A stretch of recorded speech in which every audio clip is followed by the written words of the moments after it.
crowd didn't fall silent because of pity. They fell silent because no one expected him to speak. The wind scraped across the frozen dirt of Copperwood's main square like it wanted to erase everything in its path. Boots, broken pride, forgotten names. Winter in Montana had a way of hollowing out a town, and on that morning in 1887 even the snow seemed to flinch at the cruelty hanging under the auction tent. Clara Bellamy limped into view like a shadow with bones. 25, maybe, though hardship made it hard to tell. Her brown hair was pinned back with care, but the soot and snow had long since stolen its sheen. Her left leg dragged stiffly behind her, wrapped in a makeshift splint tied with leather cord. She didn't raise her eyes. She didn't need to. The sound of men's laughter was familiar enough. "Ain't nobody paying more than a dime for that crooked twig," someone called out. "She'll trip on her own shadow," another jeered.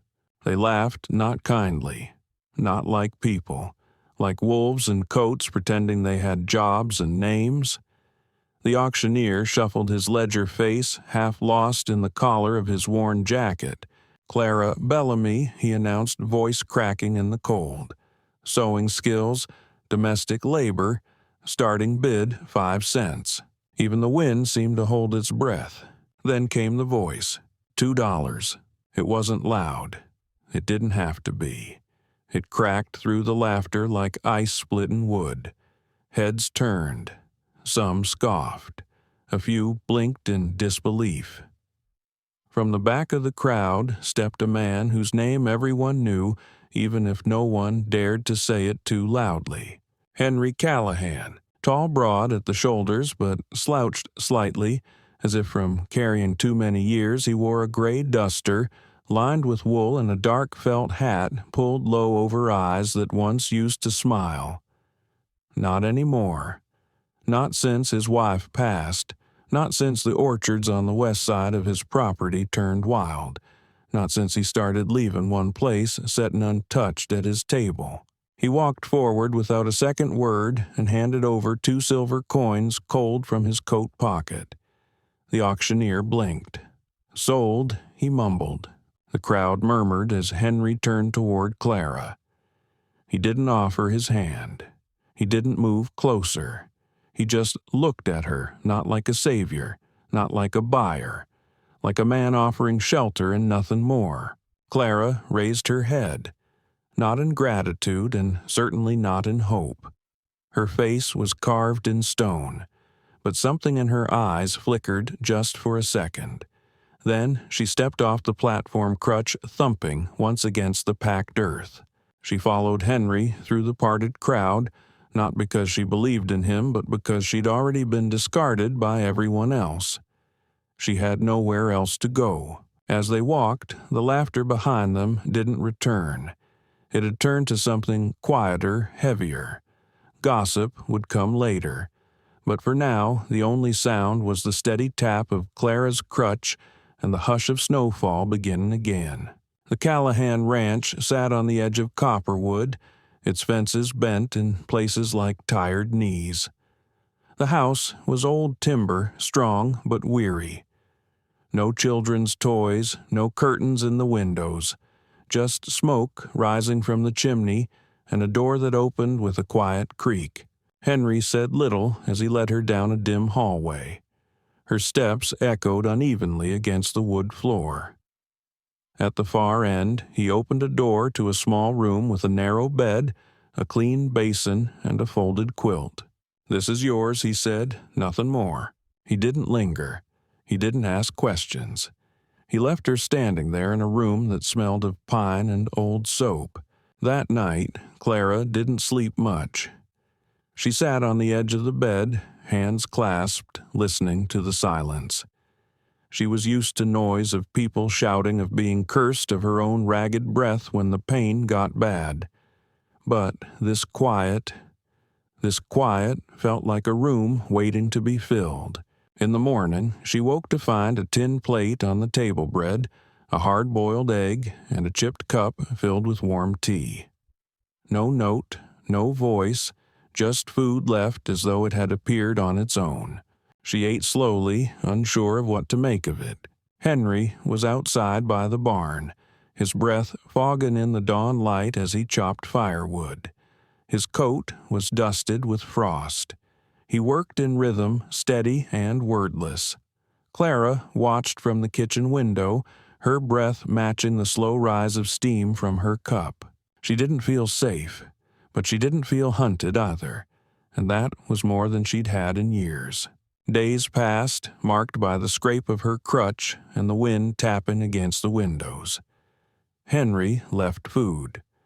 Clara began cleaning, not because she had to, but because the soot in the fireplace made her cough, and the dust along the shelves annoyed her fingers. She swept with one hand and balanced with the other. She boiled water and wiped down the counters. She mended a curtain and hung it up not for decoration, but because the morning sun hit her eyes too sharply. Outside, children wandered near the fence. They pointed and whispered. One boy shouted, "Hey, limp leg, that man buy you like cattle." A stone hit the porch rail small but sharp. Clara didn't flinch. She turned and kept sweeping. But that night, alone in the small room, her hands trembled around the quilt. The wind howled like it knew her name. Then, out the window, she saw movement. Henry stood by the woodpile again, stacking logs with care. Snow clung to his beard, and he didn't look toward the house. After a moment, he reached into his coat and pulled out another blanket. He folded it twice and left it on the top of the stack, then stood still for a long breath before turning and disappearing into the dark. No words, no knocking, just the soft language of doing. Clara stayed at the window long after he left. Her fingers pressed to the glass, and for the first time in a very long while she felt the warmth of something dangerously close to being seen. It wasn't rescue, and it wasn't romance. It was a quiet kind of mercy, and she didn't know yet if it would last. Morning came wrapped in frost, and a silence that Clara no longer found threatening. She rose before the sun, moving carefully on her crutch, each step still stiff but more practiced now. In the kitchen, the plate waited for her again, bread, a boiled egg, and this time a small jar of preserves. She touched it like it might vanish. It hadn't been there yesterday. She didn't ask, and Henry didn't explain. That became their rhythm. Henry would disappear into the fields before dawn. Clara would tend to the house. They passed one another like distant stars, close enough to cast light, but never touching. She didn't ask what he expected of her, and he never imposed anything. Her room remained hers. No lock on the door, but no need for one either. She began to fix what she could slowly. The stove hadn't been used properly in years, so she tested its rusted belly with caution and coaxed heat from its reluctant bones. She kneaded dough using old flour and the last of the yeast she found tucked behind tins of beans. She cleaned out the hearth, hung linens to dry, and even mended one of Henry's worn shirts when she found it draped over a chair. She never told him, but the next morning it was gone, and worn again. Word, of course, traveled faster than wind in Copperwood. Children crept back to the edge of the property. They didn't shout anymore. They stared, watched her hang quilts in the cold light or sweep the porch with her makeshift broom, one arm wrapped tightly around her ribs for balance. "That's the girl he bought," one whispered. "Limpin' thing. Worth $2, same as a busted mule," said another. A few threw pebbles, not to injure, just to test the silence. Clara never responded. She didn't yell, didn't break. She turned her back and kept working her face set like the side of a cliff. If they wanted a performance, she wouldn't give them one. But that night, after the children's giggles had faded and the sun had gone pale behind the hills, Clara sat by the small window in her room. Wrapped in the thin quilt, she stared out across the frozen field. The moonlight lit everything in silver. She should have felt peace. Instead, she felt hollow. Her mind turned to the auction, to the laughter, to the look on Henry's face, silent, firm, unreadable. Was she a guest? A helper? A ghost standing where his wife once stood? Was this roof over her head an act of charity or just habit? She bit the inside of her cheek, tasting metal, but she did not cry. She hadn't in years. Then she heard it again, wood splitting outside. She rose, crutch tapping quietly across the floor, and looked out into the dark. Henry was there again, stacking firewood beneath her window. His breath formed soft clouds in the cold. His movements were unhurried, deliberate. After setting the last log, he paused, reached into his coat, and pulled out something, another blanket. He laid it gently on top of the stack, and once again he didn't look up, didn't say a word, just left it there like a man who had learned to speak in gestures instead of sound. Clara stood still, her hand pressed to the window pane, and her chest ached not from sorrow but from the confusion of being treated like something that mattered. She cried that night, quiet tears that soaked the edge of her quilt. By the third week, her limp was the same, but her walk had changed. It carried confidence now, not apology. She moved through the house with intention, sweeping before sunrise, boiling herbs for tea, even picking at the tangled weeds behind the barn where a half-dead patch of vegetables clung to life. She noticed Henry's shirts more often now, loose seams missing buttons.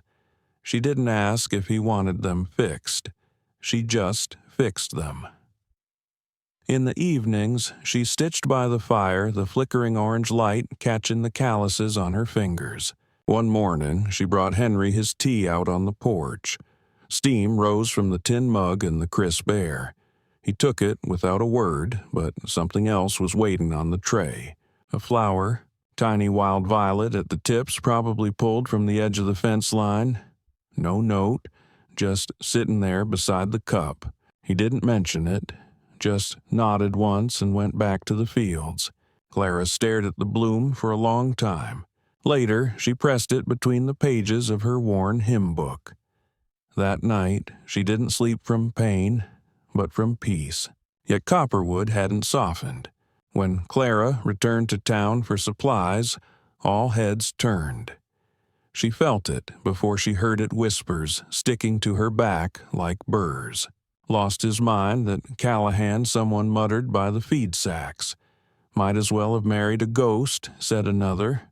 The shopkeeper's wife pretended not to see her. Clara said nothing. But the words didn't fall off her coat, they clung and she carried them home. That night, while peeling potatoes by lantern light, her hands trembled again. Was this kindness, or just another cage? Had she mistaken silence for affection? Was she simply a substitute for someone else, a woman he had loved and buried, and she just the easiest shape to fill the empty space? She nearly packed her few belongings, but something made her stop. Henry stepped through the door smelling of hay frost and wood smoke. His face was worn, and his shoulders sagged from the cold. He glanced at the stew simmering on the stove, the clean tablecloth she had laid out, and the fire she had kept burning all afternoon. He didn't sit immediately, just looked around for a long, heavy moment. Then, quietly, "You work harder than most men I've hired." Then he sat down, pulled the bowl toward him, and ate. The words didn't flutter, they rooted. Clara didn't respond. She simply sat across from him. The fire cracked. The wind shifted. Their eyes met once, and something passed between them.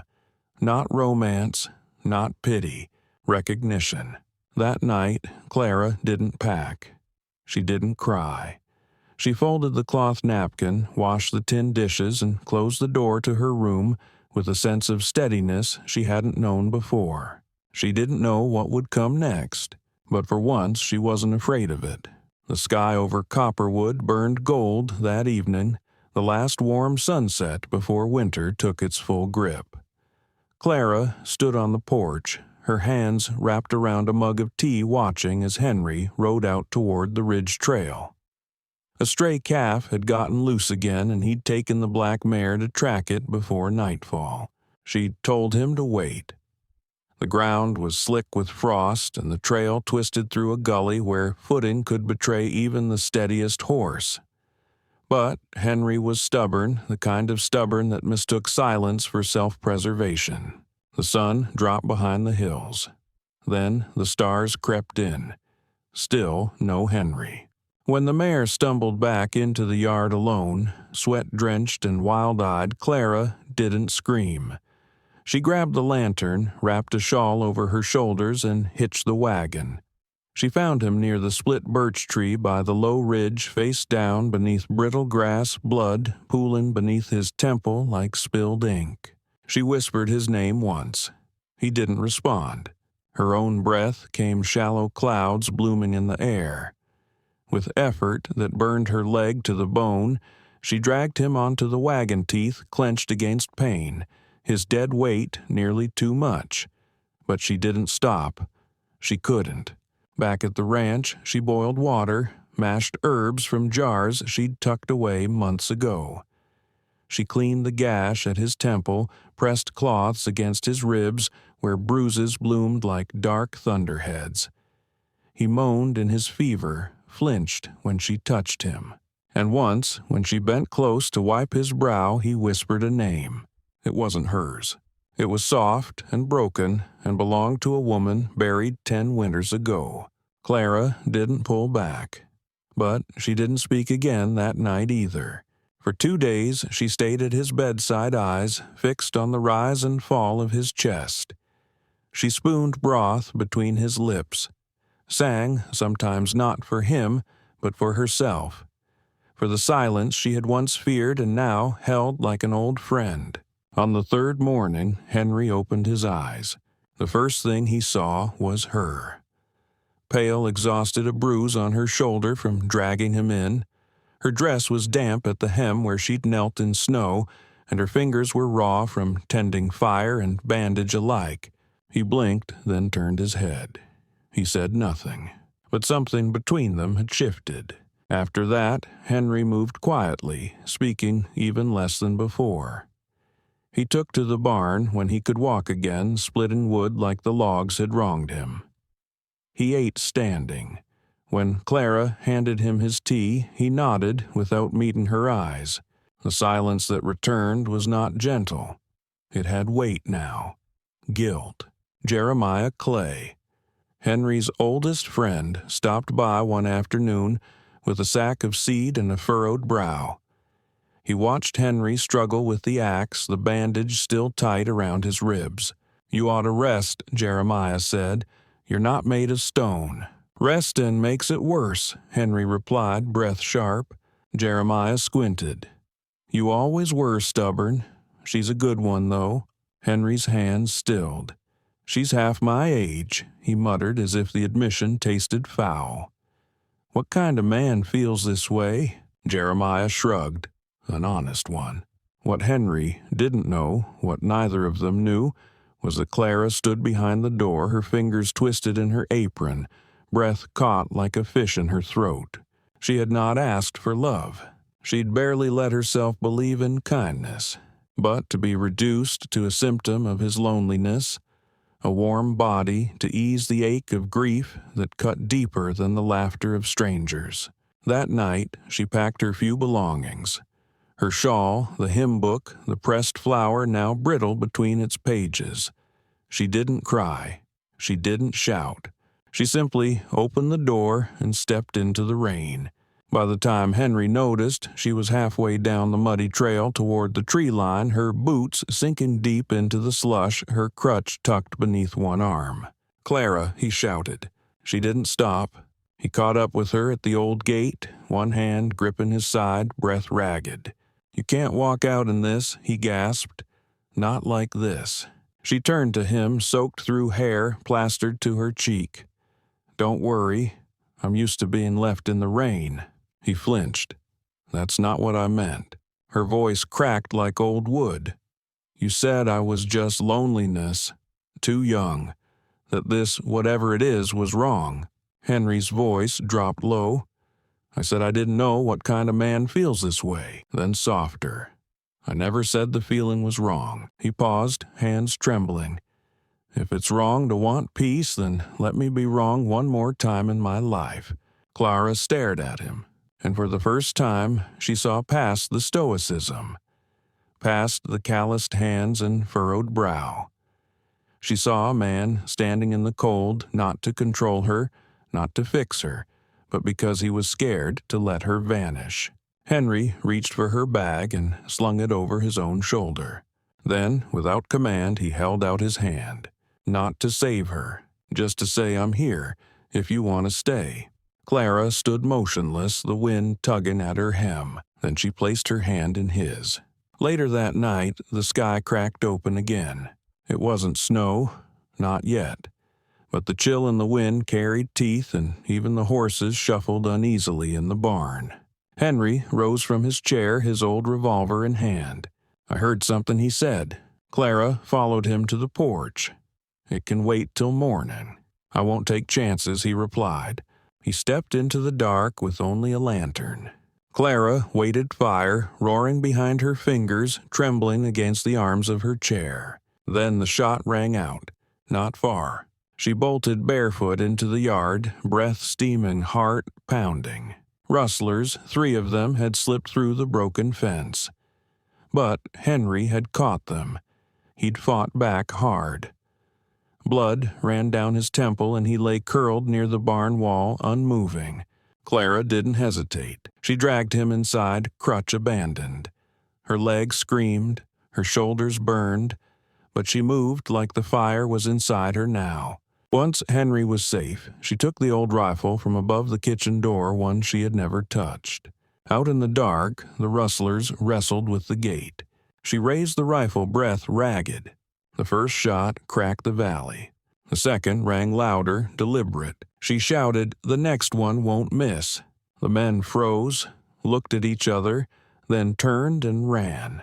Clara stood motionless, the rifle trembling in her hands. Snow had not yet fallen, but the wind had changed, and by morning the town would never speak her name the same way again. By midday, the news had already traveled beyond the general store and through every crack in Copperwood's fences. Word spread like prairie fire. The limping girl ran off rustlers with Henry Callahan's rifle, and she saved his life. One of the men who'd once laughed at the auction stood beside the bullet-riddled barn post, his face slack with disbelief. Heard she dragged him in herself, he muttered. Another replied, sat with him all night too. But inside the ranch house it wasn't legend, it was quiet. Henry lay on the couch near the fire, his face swollen and ribs bandaged tightly. Clara sat in the chair beside him, arms crossed, boots still muddy from the fight, the rifle leaning against the wall within reach. She hadn't slept. Her fingers were blistered a streak of soot across her cheek. When Henry stirred awake, his gaze drifted to her. "You saved my life," he whispered, voice scratchy from pain. Clara blinked, not expecting him to speak. Then he added softer this time. "But you were already part of it before that." He closed his eyes again, and Clara just sat there motionless. She didn't cry.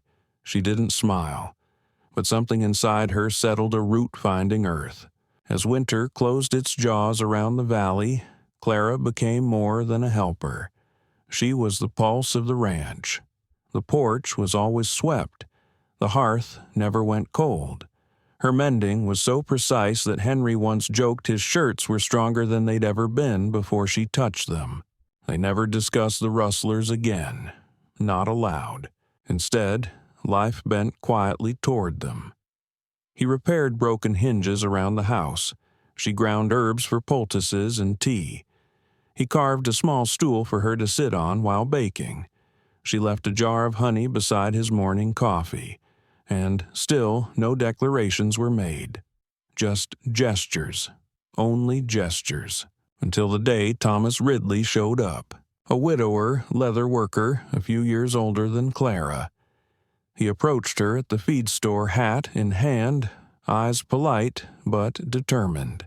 "I've got a place near the Riverlands," he said gently. "Heard you weren't married to Callahan. I could offer something, more fitting maybe, closer to your years." Clara looked down at the snow gathered around his boots, at the fine gloves he had made himself. Then she raised her eyes and said only, "I already have a home." Thomas nodded once, respectful, but the words followed her like wood smoke clinging to a coat. She said nothing to Henry that night, but he noticed the quiet in her movements, the way her hands lingered on the kettle, the far-off look in her eyes when she stood at the window too long. A few mornings later, Henry began hauling boards. He didn't explain. He just worked quiet and focused. Hinges were repaired, nails hammered. Clara watched from the porch, puzzled as he disappeared into the north side of the property. Then, one day, he asked her to follow.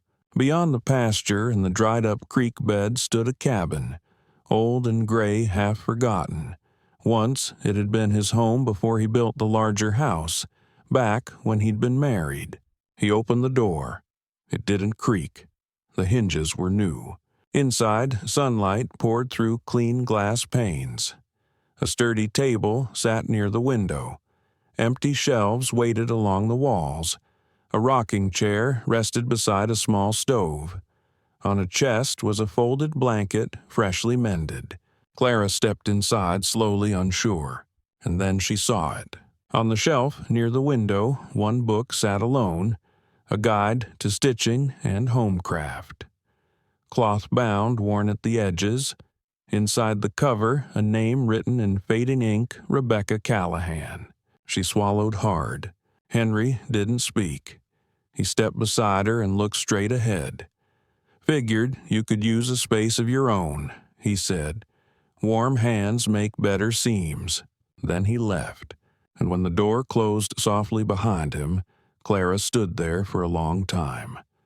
One hand resting on the book's spine, the other brushing a tear from her cheek.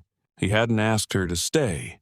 He hadn't offered a ring, but he had given her something rarer, a room with her name on it, not carved, but understood. After that, the town started calling her the Quiet Rose of Copperwood. They saw her walking beside Henry to the store, her crutch replaced by a steadier stride. They saw him pull her chair closer to the stove before she sat. Saw her mend his clothes with extra stitching along the seams. Saw him leave wild herbs on the sill in little glass jars labeled with her handwriting. No one said wife. No one asked, "When's the wedding?" That wasn't the kind of story this was. One Sunday, a woman who once scoffed at Clara now tipped her hat. She tamed the mountain in him, she whispered. Another replied, and he gave her roots. No wind can pull. Then came the snowstorm. The sky turned leaden, and the horizon vanished. Henry had gone out to check a leak near the stable, but he was gone too long. When he returned, frost clung to his beard, his hands shaking. Clara met him at the door, scolding beneath her breath. She wrapped him in quilts, pressed warmth into his palms, made tea strong enough to shake the cold from his bones. That night, she sat by the fire knitting with blue-gray wool. Her fingers moved steady a rhythm she didn't even notice. Henry returned from the back room, holding a small flannel-wrapped bundle. He offered it without a word. Inside a scarf, thick, soft, hand-stitched. Etched into one end, carefully burned with his branding iron, were 4 words. "You made me live again." Clara pressed the scarf to her chest, eyes bright in the firelight. She didn't speak. She didn't need to. She reached out and laid her hand gently over his. And in that quiet, in that moment, a vow was made without a single word. They hadn't married. There were no papers signed. But from then on, they belonged to each other. Spring came early that year to Copperwood, rolling in on a breeze scented with thawed earth and shy blossoms. The hills shed their icy coats, and patches of green emerged between fence posts still silvered by frost. Birds returned noisier than the townsfolk, filling the air with movement and sound. Behind the barn, where the wild grass had begun to stretch again, Clara Bellamy stood with her hand resting on the back of a black stallion, young, lean, and lame. His name was Ash. Born with a malformed foreleg, he had been left behind when the herd was sold off in the fall. Most men would have put him down, and Henry nearly had. But Clara had stepped between them, steady and sure. "Let me try," she said. "I know how to walk with pain." At first, Ash had flinched from her touch, recoiled from her presence. But Clara was patient. Every morning, before the sun crested the hills, she brought him a handful of oats, sat beside the corral, and read aloud from old books. She sang lullabies she barely remembered learning. She waited. Ash began to come closer. Then he stayed. By early April, Clara mounted him bareback, moving slow and deliberate. Her limp mirrored by his staggered gait, the two of them moved across the field like water, finding a path through stone, awkward, imperfect, but unstoppable. Henry stood on the porch arms, crossed, smiling so wide it carved new lines into his weathered face. That same afternoon, Clara carried a small wooden board to the tree behind the barn and nailed it upright. With a carving knife, she began etching letters into its face. By the end of the week, 3 barefoot children from the edge of Copperwood came each morning, curiosity outweighing caution. Clara welcomed them with crushed charcoal chalk and old blankets laid in the grass. She taught them how to write their names in the dirt, how to listen for the wind in the trees, and what it meant to speak only when you truly had something worth saying. Word traveled again, this time not as gossip, but as wonder. More children came. Clara read from memory, and from the Bible Henry donated. She braided their hair, tied ribbons in it, and gave them flower-pressed bookmarks. They returned home, quieter, brighter. Parents noticed. The quiet girl's teaching now someone whispered at the general store. No longer said with disdain. An old ranch hand added the one Callahan brought back from the dirt. But this time it wasn't a warning. It was a blessing. One afternoon, as Clara loaded a basket of dried poppies and honey-sweet daisies, a knock came at the ranch door. A boy from town handed Henry a folded notice Copperwood was hosting its first-ever Spring Bloom Festival. The committee had asked Clara to bring flowers. She hesitated. "They don't need my flowers," she murmured. Henry looked up from the porch rail he was sanding. "Let them see what blooms where love grows." So she went. At the market, she laid out bundles of lavender jars of wild poppies, tiny bouquets bound in twine. People came not just to buy, but to see her. The woman who once called her a ghost now approached with a cane and eyes soft from time. She bought every bouquet in the basket. "I used to think he paid too much," she said. "Now I think you were priceless." Clara didn't answer. She bowed her head, blinked fast against the sun, and thanked her. That evening, as the shadows lengthened across the land, Clara sat quietly near the lavender bush she had planted by the porch. Henry joined her, setting a small wooden box in her lap. Inside was a silver pen, old but elegant. Tarnished at the edges, the engraving still clear. "To the woman who made this house more than a place." Clara looked at him but said nothing. She didn't need to. She wrapped her arms around him and held him tightly, the way he had once steadied her through wind and silence and storm. Nearby, the old wind chime, crafted by Henry from mismatched silver spoons, clinked gently in the breeze. Each spoon a different size. Each one, he had told her once, marked a day she made him smile. That night, children gathered by lantern light on the porch. Clara told them a story not from a book, but from memory. Once she said there was an old man who paid $2 for a girl no one wanted. A child frowned. He bought her. Clara smiled softly. That's the word they used. But he didn't buy her like a thing. He gave her a roof, and she gave him something money couldn't. Did she love him another? Asked wide-eyed. Clara's gaze drifted toward the house glowing warm behind her. No, she answered. She grew love with him. That's better. Inside, the kettle whistled. Outside, the camera might have pulled back if anyone were watching. Past the window, where Henry now carved benches for the children. Past the porch, where Clara hung flowers to dry. Past the rustling poppies planted by hand, one by one. There were no wedding bands, no grand declarations, but every gesture was a vow. Every quiet moment, shared tea, folded quilts, laughter echoing through the meadow was a promise kept. Together, they'd built more than a home. They had built a quiet, enduring kind of forever. Love isn't always loud. It doesn't always come with roses or rings. Sometimes it begins with a broken girl and a quiet man, with shared silences, small kindnesses, and a flower left on a tray. Sometimes the most powerful stories are the ones whispered through wooden walls and carried on the scent of lavender.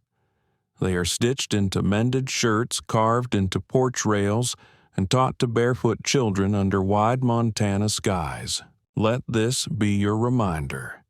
You are not the sum of what you lack, and kindness, even the quiet kind, can resurrect what the world tried to bury. If this story moved you even a little, tell us below.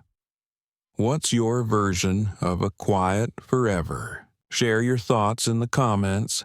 Subscribe for more stories of silent strength, enduring love, and unexpected grace. And remember, sometimes the smallest gesture is the loudest act of love.